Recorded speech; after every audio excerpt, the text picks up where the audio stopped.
같이 이제 있는 것이 옛적에 있었고 장래에 있을 것도 옛적에 있었나니 하나님은 이미 처한 것을 다시 찾으십니다.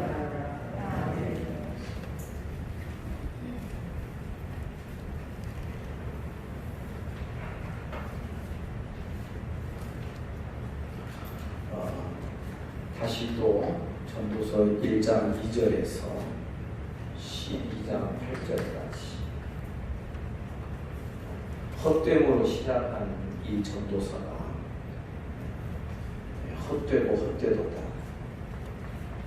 결론이 이렇게 나고 있습니다. 전도서에서 헛되다라는 이 표현이 모두 38번 사용됩니다. 그래서 1장 2절부터 12장 8절까지 있는 이 모든 내용, 결국은 헛된 것을 자꾸 들추어내는 이러한 의미와 그런 뜻이 그 속에 들어있는 것입니다. 전도자가 이제 자기의 사고를 시작하는, 자기 경험을 통하고 하나님께서 주신 지혜를 따라서 인간의 이성을 사용하면서 사람의 해아래에서 수고하는 모든 것에 그 유익과 의미가 무엇입니까? 인생이 땀을 흘리며 수고하며 살아가는 모든 그 수고로움의 참된 의미가 무엇입니까? 이 질문을 던지면서 그는 계속해서 자기 경험과 사람의 지혜를 따라서 그 의미와 뜻을 추적해가는 과정이 바로 이 전도서 거의 전체에 걸쳐서 기록이 되어 있습니다. 마지막 결론 부분은 사실상 조금 있죠. 그런데 우리가 매번 전도서 강의 때마다 이 마지막 결론 부분을 이제 우리가 늘 다시 또 읽고 마무리를 할 것입니다.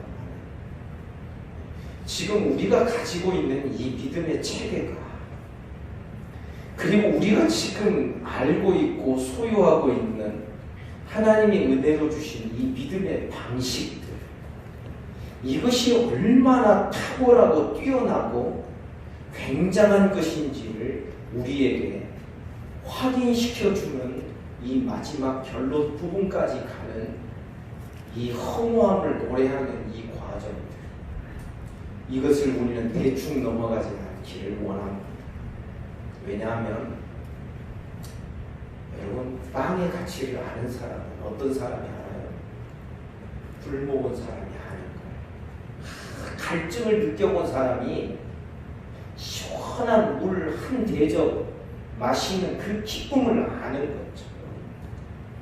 어떻게 보면 전도자는 여기서 계속 찾고 있는 거예요. 추구해 가요. 여기서 막히니까 또 다른 데로, 여기서 막히니까 또 다르게 계속해서 가는데 찾고 찾아도 결국은 헛된 자리에 이르게 돼요. 이 찾는 방식에 사용되는 그 원리가 뭐냐? 이 마지막 결론과는 다른 것이죠. 이 마지막 결론은 이에 결국 다 들었다. 하나님의 계명을 지켜라. 계명. 이것이 사람의 본분이다. 본분이라는 게 무슨 뜻이라고? 이게 사람의 전부다. 계명을 지킨다고 하니까 우리가 꼭 순종만을 뜻한다라고 생각하지 마시고, 히브리 원어에 보면 이 지킨다는 것은 샤마, 깊이 하는 거죠. 계속 간직하며 그것 가지고 계속 묵상하고 그것 가지고 소화를 시키고 감칠맛을 맛보면서 계속 그것 가지고 씨름하면서 깊이를 더해가는 방식에서 그게 계명을 깊이 하는 것인데, 이 계명은 사실상 율법을 뜻하고 하나님의 계시를 뜻하는 것입니다. 그런데 이 전도서는 지혜를 따라서 추구하기 시작합니다. 이 지혜는 오늘날 우리경으로 말하는 이성이죠. 믿음이 우리 생각할 수 있는 능력, 추구하고 학문하고 질문을 던지고 그것을 탐구하고 그것에 대한 어떤 결과와 결론들을 도출해낼 수 있는 이 사람에게만 주어진 이 능력이라고 하는 이성적인 이 지혜를 따라서 이 세상을 계속 추적해 가는 것입니다. 그래서 저는 가끔 전율을 느끼며 그렇게 깨닫습니다. 이 전도사 한 권 안에 이 세상의 모든 역사가 다 들어있다. 모든 성경이 그러하지만 이 사람이 자기 지혜로 무언가를 참된 의미를 깨닫고 발견할 수 있다고 하는 이것은 인간의 오만함입니다.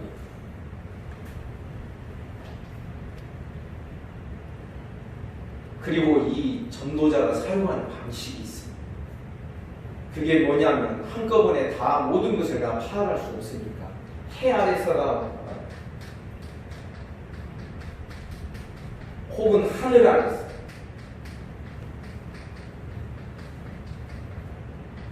같은 의미입니다. 지금 우리가 여기 살고 있으니까 이 안에서 발견하자 이겁니다. 굉장히 현실주의죠. 이 해 아래서라고 하는 이 표현은 해 넘어 해 바깥은 지금 우리의 관심사가 아니다. 하늘 아래서 하늘 저 너머에 있는 것들 지금 여기 이곳과 별로 상관이 없을 것처럼 보여집니다. 그런 것은 우리들의 관심사가 아니다. 그래서 이 해 아래서 하늘 아래서라고 하는 이 표현은 굉장히 현실적인 현실주의적인 첫 시간에 말씀드렸습니다. 이것을 우리는 현상계다. 지금 현실의 이 테두리 속에서 지금 전도자는 사람이 해 아래에서 지금 현재 속에서 수고하는 모든 수고의 의미와 이유와 그 뜻이 무엇입니까? 그것을 계속 추적해 나아가고 있는 것입니다. 그랬더니 제일 먼저 사용했던 방식이 그럼 어디서 찾아볼까? 그러니까 만물을 들여다보면서 찾겠다. 왜? 사람은 기껏해야 몇십 년 지나면 세계가 바뀝니다. 그런데 만물은 사람의 그 바뀌는 짧은 시간에 비하여서 이 자연계는 마치 영원히 있는 것처럼 보이고요. 그래서 자연계를 연구하기 시작합니다. 그랬더니 해는 날마다 떠오르고 또 지고 또 뜨고 또 지고 물은 강물을 통하여서 바다로 끊임없이 흘러가지만 그 바다를 다 채울 수 없는 것처럼 계속 그것만 반복하고 있다. 그래서 다른 편견 없이 자연계를 바라보니 그냥 계속 반복만 하고 있지 이것이 무슨 의미인지를 모르겠다. 혹시 내 지혜가 부족해서 그런가? 지혜에 지혜를 더해봅니다. 지혜를 더 발전시켜봅니다. 인간의 이성적인 사고와 그 능력을 더 키워가 봅니다. 그러나 그럼에도 불구하고 여전히 이 사람의 지혜는 한계에 도달하게 된다는 것을 우리에게 보여주는 것입니다. 혹시 내가 이 땅에서 누릴 수 있는 것들을 다 누리지 못해서 내가 이렇게 허무하고 헛되게 지금 고백하는 거 아닌가? 이런 생각을 하면서 이 지혜에 대하여 수를 더해보기도 하고 쾌락을 더해보기도 하고 재미나는 일들도 더해보고 사업은 사업대로 키워보고 노비와 종들을 더 많이 늘려보고 아내도 많이 두어보고 자식도 많이 두어보고 혹시 가지지 못해서 내가 괜히 희생하고 함부로 세상에 있는 모든 것들을 막 폄하하면서 이거 다 헛것이야 쓸데없어 내가 가지지 못하니까 내가 못 먹는 호박에다가 외호박에 말뚝 박으려고 하는 그런 신보가 아닐까 하는 생각으로 다른 것도 더 더해보는 거지. 예루살렘에서 역사 이래로 솔로몬보다도 더 크게 소유했고 누려왔던 사람이 없었다고 했어요. 그러나 그럼에도 불구하고 결국은 허무했어. 그러면 내가 이 땅에서 지혜를 가지고 산다는 게 무슨 의미가 있는가? 그래서 지혜자와 우매자를 비교하기 시작을 했어. 그랬는데 지혜자와 우매자로 사는 것도 허무하게 헛되다라고 말하고 있습니다. 왜냐하면 지혜자와 우매자가 인생의 마지막에 도달하는 지점은 다 똑같아요. 죽음이라고 하는 그 앞에서. 그래서 지난 시간 말씀드렸습니다. 죽음은 우리 인생의 평균대라고 제가 말씀드렸습니다. 모든 것을 다 평균화시켜버려요. 부한 것과 가난한 것이 다 평균이 돼요. 똑같아져. 건강한 것과 아픈 것도 다 그 앞에서는, 이 죽음 앞에서, 죽음의 순간에는 모든 것이 다 똑같아져. 얼마나 이쁘고 잘생기고 그렇지 않고가 그게 무슨 상관이 있어. 죽음 앞에서는 다 똑같아요. 지혜자로 사나 우매자로 사나 결국은 죽음 앞에서 다 똑같으니 지혜자로 산다는 것, 이것도 미친 짓이야. 왜 내가 지혜 있게 살려고 애를 써야 되겠는가? 뭐 이런 이야기들을 하는 거죠. 그러면서 전도자는 이 막다른 골목에 도달하고 또 다른 데로 찾아가 보니 거기서도 골목에 도달하고, 그러다 보니 어디에 또 도달하게 되냐? 쾌락주의에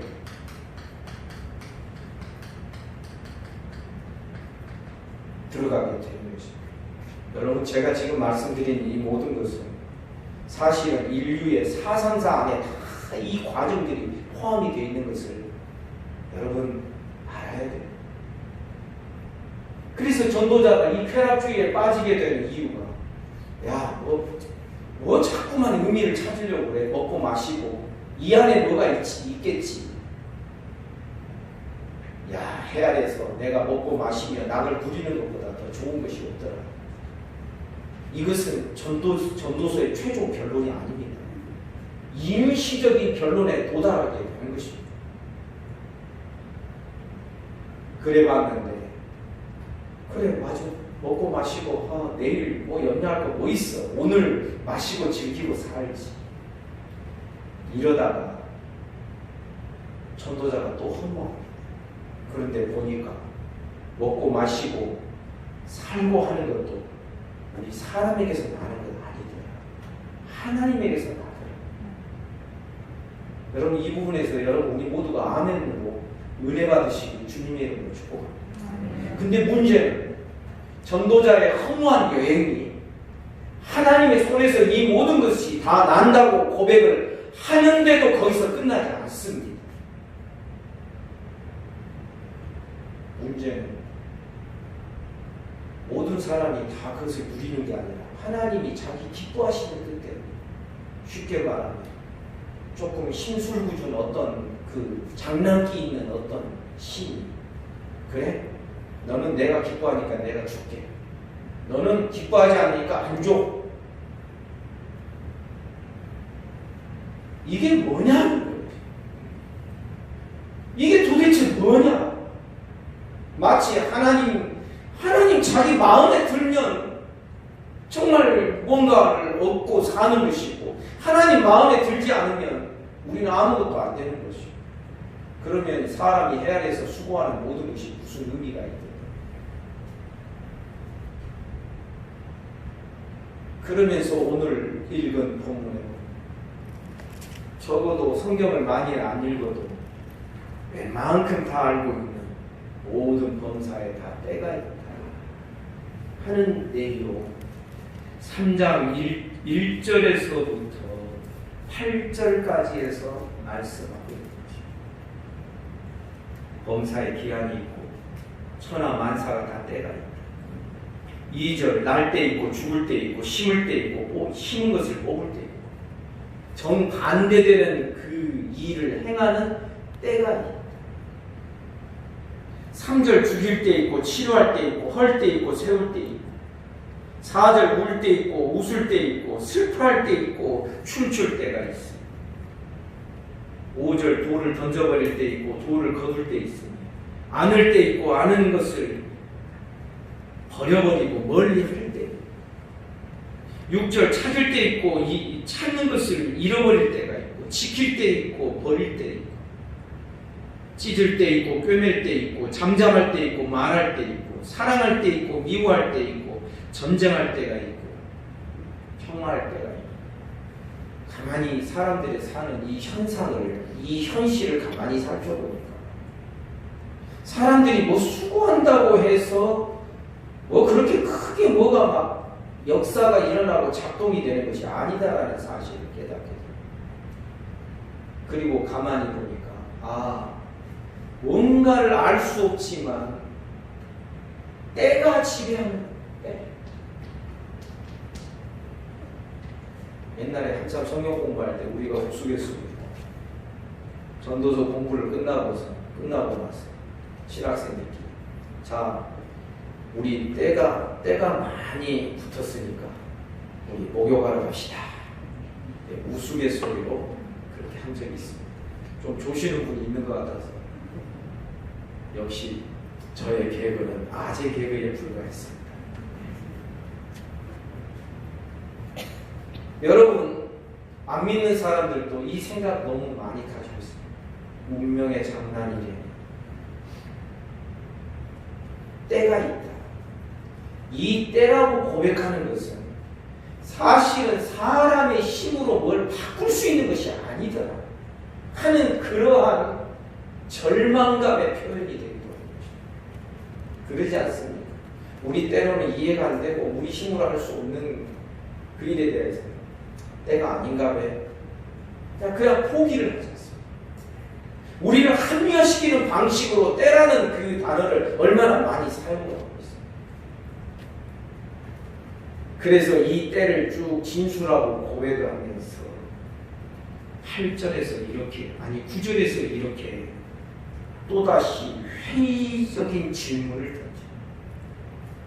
일하는 자가 그의 수고로 말미암아 무슨 이익이 있어요? 일하는 자가 그 수고로 말미암아 무슨 이익이 있어요? 그러니까 이 말씀은 지금 무슨 뜻이냐면 문맥을 통하여 볼 때 모든 것이 다 때가 있고 정해진 때가 있다면 사람이 그 틈바구니에서 그 안에서 수고하고 막 뭔가를 땀을 흘리고 때로는 피눈물도 흘려가면서 그렇게 할 이유가 무엇이 있겠느냐? 일하는 자가 그의 수고로 말미암아 무슨 이익이 있겠느냐? 이것은 혹시 10절에 보니 하나님이 인생들에게 노고를 주사 애쓰게 하신 것뿐이 아닐까? 쉽게 말하면 이건 무슨 뜻이냐면 하나님께서 사람에게 막 수고하고 일하게 하셨는데 사람이 수고와 일한 것이 어떠한 때에 여기에 영향을 줄 수 없는데 이거는 사람에게 하나님께서 괜히 힘들게 수고로움과 노고로 일할 수 있는 이것만을 허락해 주셨지 그것 가지고 무엇이 만들어지고 그것이 어떤 변화를 이루고 이런 것들이 일어날 수 없도록 괜히 수고만을 하도록 하나님께서 노고를 주신 것이 아닌 그러면서 11절에서 여러분 11절에서 많이 은혜를 받았어요. 근데 우리 여기서 아직은 은혜 받으면 안 돼요. 하나님이 모든 것을 지으시되 때를 따라 아름답게 하셨다. 때를 따라 아름답게 하셨다.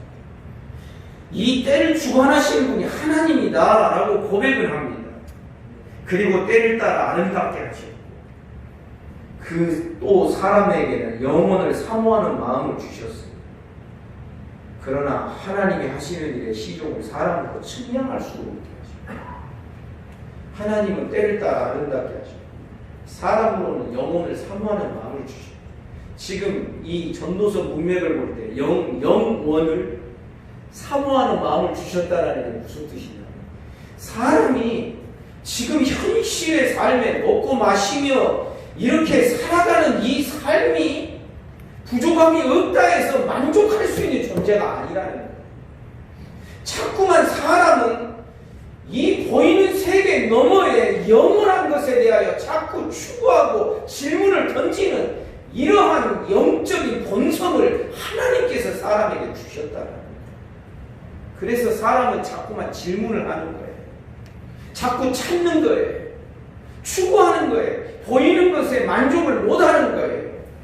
보이는 것이 진짜가 아니라고 안 믿는 헬라 사람들도 이데아 세계를 말하면서 지금 현상계와 이데아계를 구분하고 저기가 진짜라고 자꾸만 그곳을 찾아가고자 하는 것이 사람의 이 영적인 갈증과도 같은 것이다. 영혼을 사모하는 마음을 주셔서 사람은 사고를 해요. 하나님이 주신 그 지혜와 지식과 그 이성을 가지고서 계속해서 이 보이는 세계 너머에 있는 참된 의미를 자꾸만 찾으려고 해요. 근데 문제는 그 세계는 사람의 지혜로 깨달을 수 있는 게 아니다. 하나님이 하시는 일의 시종을 사람으로 측량할 수 없게 하십니다. 저는 여기서 고린도전서 1장 21절 말씀이 같이 연결되어 보이는 거죠. 고린도전서 1장 21절 어떤 말씀이냐? 사람이 자기 지혜로 하나님을 알 수 없습니다. 사람이 자기 지혜로 하나님을 알 수 없습니다. 사람의 그 이성적인 지혜, 이 활동이 얼마나 제약이 있고 제한적인지를 우리에게 보여줍니다. 그런 말씀입니다. 그래서 사람이 자기 지혜로 하나님을 알 수 없습니다. 하나님이 전도의 미련한 방식으로 사람들을 구원하시기를 기뻐하십니다. 쉽게 말하면 뭐냐면 사람이 하나님을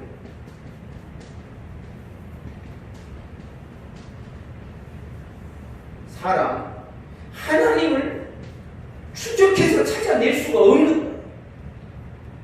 그런데 찾지 않을 수 없는 이유가 뭐냐면 여기에 하나님을 향한 갈증의 마음을 이들에게 주셨기 때문에. 그래서 누군가가 말한 대로 모든 사람의 마음속에는 오직 창조주 하나님에 의해서만 채워져야 될 빈 방이 있다고 했어요. 그러니까 이것이 비어있으니까 다른 방이 아무리 물질과 재물과 쾌락으로 채워져도 이 하나님으로 채워져야 될 이것이 비어있으니까 자꾸만 영적인 갈증이 막 더 생기는 거예요. 이게 사람이라는 거예요.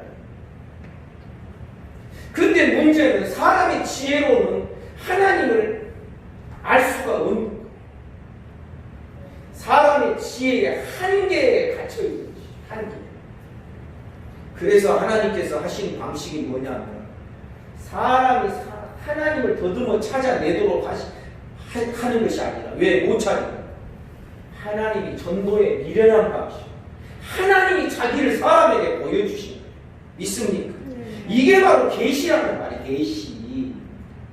계시는 하나님이 자기를 사람에게 열어 보여주시는 거예요. 왜 우리가 하나님의 말씀 계시, 이 계시 의존적으로 하나님의 말씀을 의지하며 신앙생활하고 살아가야 되겠습니다. 이 계시는 하나님의 영역에서 우리에게로 온 거예요. 사람이 자기 지혜로 하나님의 영역을 찾아낼 수가 없는 거예요. 그래서 하나님이 하나님의 세계와 하나님의 마음과 하나님의 영역을 인간의 모양으로 낮추셔서 우리에게 주신 것이 바로 하나님의 말씀인 거예요. 우리에게 낮추셨다는 게 무슨 뜻이냐? 인간의 언어로 주신 것입니다. 그러므로 여기서도 잠시 우리가 깨달을 수 있는 것입니다. 전도서 제일 마지막 부분에 제가 두 가지가 있다라고 말씀드렸습니다. 모든 계명을 지키는 것이 사람의 본분입니다. 두 번째로는 심판을 받으십니다. 선악간에 하나님께서 심판하시는 것입니다. 이것은 우리들의 현실을 뛰어넘는 이야기입니다. 왜냐하면 심판이 지금 현실에 다 이루어지는 게 아니거든요. 이 하나님의 심판은 현실에서 이루어질 수도 있지만 현상계를 넘어선 해 아래서가 아니라 해 밖의 세상에서 하늘 저쪽에서 이루어질 심판입니다. 여러분, 지금 우리가 가지고 있는 이 믿음의 체계, 하나님의 말씀 중심의 신앙, 그리고 영혼부터 영혼까지 지금 우리 몇십 년의 삶이 그렇게 절대적인 시간이 아니라 우리는 영혼을 바라보면서 지금 우리가 몇십 년의 삶을 살아도 우리의 삶의 발걸음의 이 흐름과 발걸음의 이 길의 문맥은 영혼의 그 선상에 있어서 우리가 살아야 돼요. 여러분, 이거 말장난 아니에요. 이것은 실제가 되면 정말 다르게 우리가 볼 수 있고 깨달을 수 있다는 말이죠.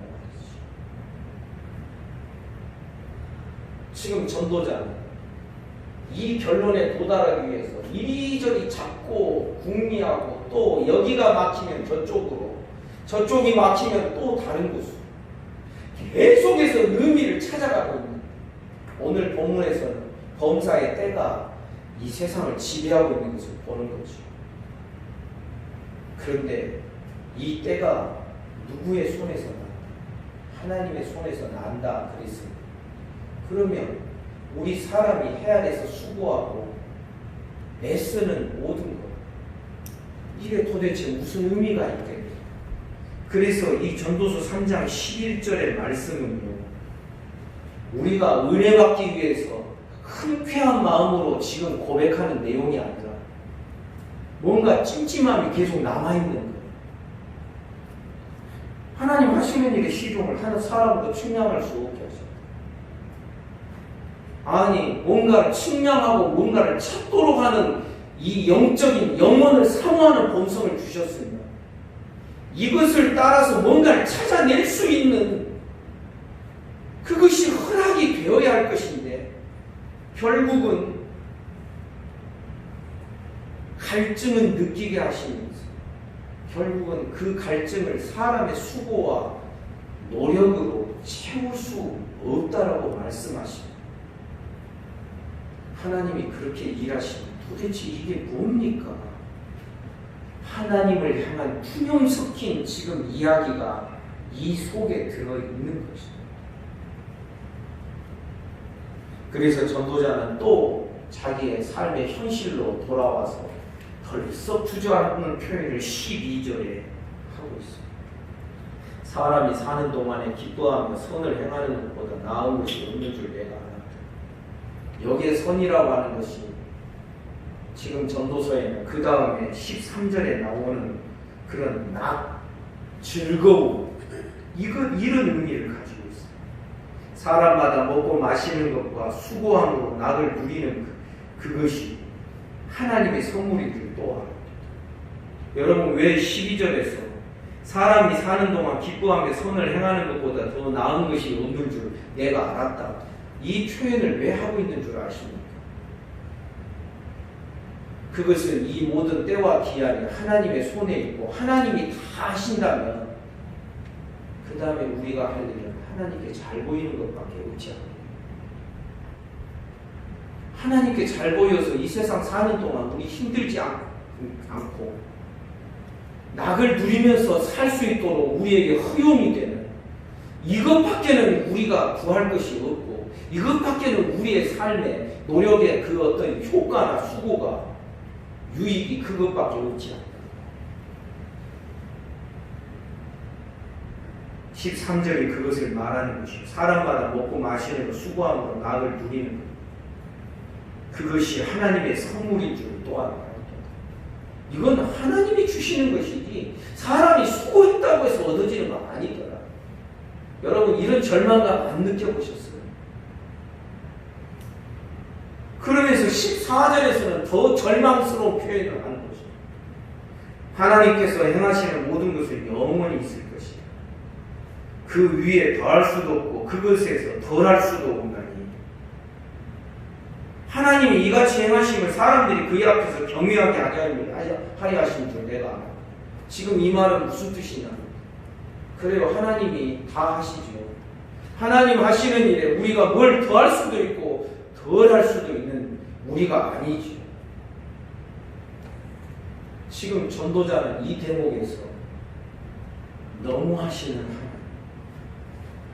하나님이 다 하시고 우리 사람은 아무것도 아니라는 말이네요.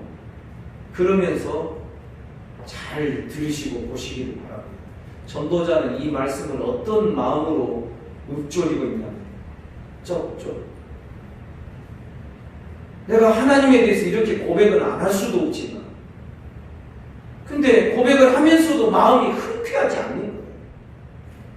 마음에 이거구나라는 생각이 안 드는 거예요.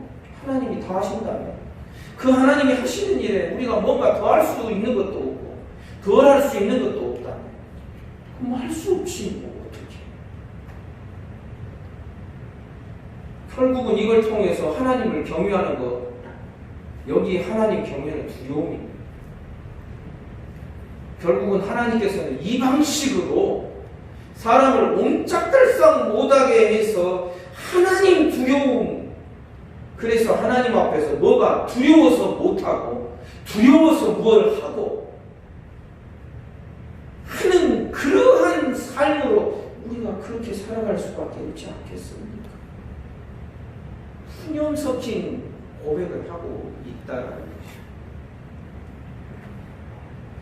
여러분, 우리 종종 어쩌면 지금도 우리의 마음속 저 밑바닥에 자리 잡고 있는 여러분 그런 회색빛의 그 어떤 신앙, 하나님을 인정하지만 유신론적인 신앙 가지고 있지만 하나님을 믿지만 재미가 없는 거예요. 신앙생활 하지만 뭔가 의미가 있고 무릎을 치면서 하는 이 즐거움과 기쁨이 전혀 없는 거예요. 그냥 하나님 잘 보여야 되니까. 이 어려운 시국에 여러분 우리가 예배하러 나오는 이것이 예배하러 나오지 않으면 하나님으로부터 어떤 무슨 좋은 것이 주어지지 않을 것 같으니까 여러분 그러기 때문에 우리가 나오고 여러분 그런다면 우리의 신앙에 기쁨이 있겠습니까? 우리의 신앙에 즐거움이 있겠습니까? 하나님 믿는 신앙과 우리가 믿는 이 신앙의 체계가 정말 무릎이 쳐지면서 그렇구나. 이렇게 과연 우리가 기쁨과 즐거움 속에서 의미 있게 신앙생활을 할 수가 있겠느냐. 전도자는 지금 적어도 이 대목에 있어서는 씁쓸한 고백을 하고 있습니다. 이 모든 걸 보니까 다 하나님 손에서 나네요. 결국 하나님이 자기 마음대로 다 하시네요. 사람이 아무리 수고해도 해 아래서 보니까 아무리 수고해도 어떤 먹고 마시는 복을 누리지 못하는 사람이 있는 거예요. 나중에 나오면 어떤 사람은 비련한데도 자기 부모로부터 선조로부터 많은 것을 물려받아서 미련한데도 먹고 마시며 떵떵거리며 사는 사람들, 이것도 하나님의 손에서 난다는 말이지 회의론적인 이야기를 전도서 중간중간에 던지고 있는 것입니다. 15절에 보니 하나님 앞에서 우리가 몸이나 용신할 수 있을까?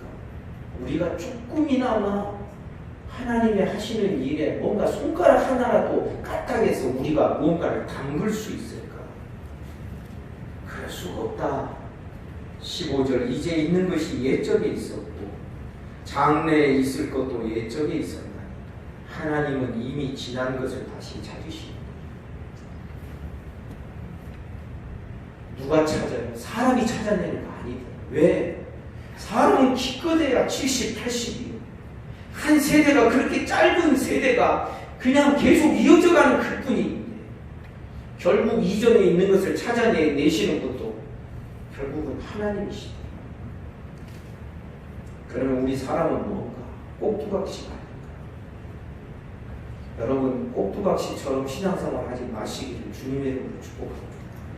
그렇다고 해서 천방지축 자기가 다 할 수 있는 것처럼 막 그냥 이건지 저건지도 모르고 분별력 없이 하자, 그런 뜻도 아닌 것입니다. 사랑 여러분, 한때는 유럽의 교회가 이런 하나님을 얼마나 정말 비판했는지 몰라요. 왜냐하면 오늘 안 읽었습니다. 사실 이것까지 하면은 그 나머지 본문까지 하면 오늘 시간이 너무 길어질 것 같아요. 하나님의 손에서 모든 것이 나온다, 그 손에서 모든 것이 나온다라고 딱 고백을 하면 거기까지 좋은데, 그 다음에 이 현상계, 우리 현실을 바라보니까 재판석에 불의함이 있어. 하나님이 다스리는 세상에 악인이 더 잘 되는 길이 있어. 악인이 어느 정도까지 잘 돼. 의인을 막 죽이고 그런 일이. 그러니까 유럽에 있는 이 2차 대전 전후에 이 실존주의 철학자들이, 그 사상가들, 그 문학가들이 계속해서 하나님을 비판하고 비방하는 그런 내용의 글들을 쓰게 됩니다. 사랑하는 여러분, 제가 이것을, 이 전도서를 여기까지 오면서 여러분들에게 정말 주지시켜 드리고 깨닫게 해드리고 싶었던 내용이 뭐냐면 이겁니다. 신앙생활 하더라도요, 자기 방식으로 잘못되게 살아가고, 신앙생활을 자기 방식으로, 자기 체계죠. 이게 해 아래서 하늘 아래서 자기가 설정한 어떤 그 영역이지. 근데 모든 사람이 살고 있는 이 현실과 현상, 자기 방식으로 신앙생활하면요, 하나님을 믿어도 이 씁쓸함을 면할 길이 없는. 여러분, 하나님을 믿어도 자기의 체계와 자기 방식으로 쫓아서 하나님을 믿고 하나님을 섬기고 하나님을 염두에 두면서 모든 것을 찾고 구하여도 마침내는 진리에 도달할 수 없게 되는 것이죠. 그런데 하나님의 계시, 모든 율법과 모든 계명을 지키는 것이 사람의 전부다 그랬어요. 이 하나님의 계시는 인간의 한계를 뛰어넘는 거예요. 우리 인간의 생각의 한계를 뛰어넘어서 하나님의 영역으로 우리를 데리고 가시기 위한 가이드 역할을 합니다. 그래서 여호와의 율법은, 하나님의 말씀, 내 발의 등이, 내 길의 빛이. 아멘입니다. 그 말씀은 우리가 먹고 사는 이 현실적인 문제를 헤쳐가는 데 있어서 등불이 되고 등이 되고 빛이 된다라는 그런 뜻이 아닙니다.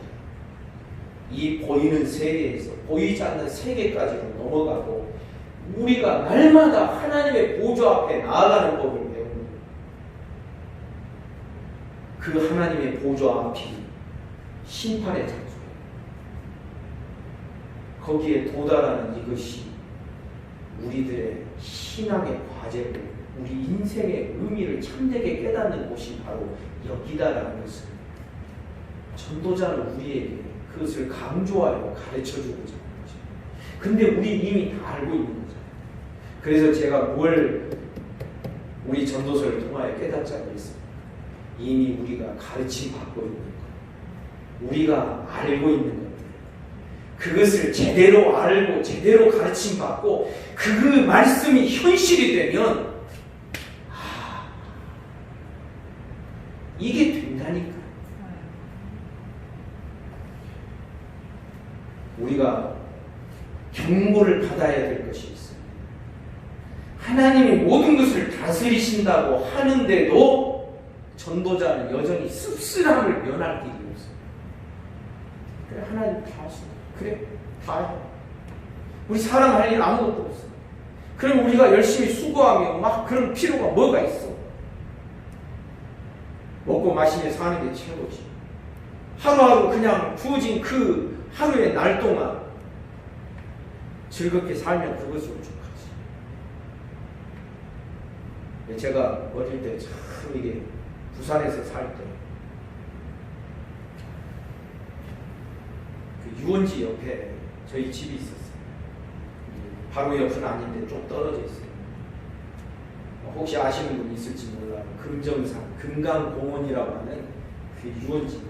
지금 생각해보면 너무나도 보잘것없는 관광버스가 대절돼가지고 막 토요일, 주일 되면 나는 교회 갔다 오는데 교회 갔다 오면서 그 장면 많이 보죠. 술 취해가지고 그때 자주 부르는 노래가 무엇인 줄 아세요? 노새 노새 젊어서 노새. 아이고 왜 그게 그냥 자꾸만 이 귀에 박히는지. 그리고 정말 남녀가 뒤엉켜가지고 술 마시고 토하고 노새 노새 젊은 노새. 옆에 지나가면서 우리 친구 중에 하나 노새보다 나귀가 더 낫지 뭐 이런 말을 한 그 기억까지. 여러분 정말 될 대로 되라 쾌락주의. 그 노래도 옛날에 유행가 있었죠. 캐세라세 될 대로 되어져라. 왜 사람이 그 함정에 빠지게 됩니까? 여기까지 못 와서 그래요. 마지막 결론 부분 우리가 함께 읽고 오늘 말씀을 마치겠습니다. 전도서 12장 13절 14절입니다. 다 같이 함께 읽겠습니다. 시작. 이의 결국을 다 들었으니 하나님을 경외하고 그의 명령들을 지킬지어다. 이것이 모든 사람의 본분이니라. 하나님은 모든 행위와 모든 은밀한 일을 선악간에 심판하시니라. 참 묘하게도 전도서 그 많은 분량의 제일 마지막 결론이 딱 이 두 구절입니다.